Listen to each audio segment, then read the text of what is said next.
Pa-picture ko na, bala. Ay. Oops.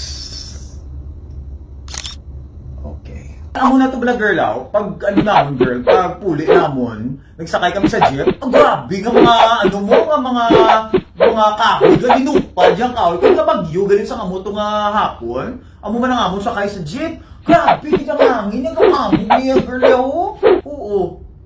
Yeah, oo, gani, grabe, gani, nga ano niya, pagkita namo ni Jericho sa iya, grabe gidya.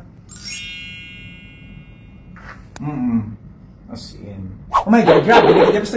Basta December kaginuot gidya, no? We need to get to the mall, no? Ay kung hindi, naginutan di kuya. Grabe gidya kaginuot. Perte, oh my God. Di ba sang last to? Pag ganto to sa school, di ba? Ara to sila. Na-meet na sila, right? Oo, as in. Grabe, nakita na kami to gani. Grabe.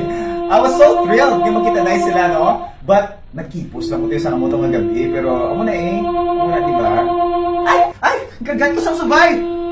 Gagat ko sang subay! Mayo lang. Girl, nandang inyong girl? Ang inyong abridor, wala? Ate, okay lang. Ako bala. Na girl. Well. Ay, girl, amo nang inyong gamiton nga pa, no? Nga plongkuan. May lansang man eh. Ate, sige. Wala ka mong martilyo? Wala problema. Okay na. Pwede na mapungkuan ang plongkuan. Amigo! Oh my God! Paano ko naidipensan? Di ba na simo? Patay ka.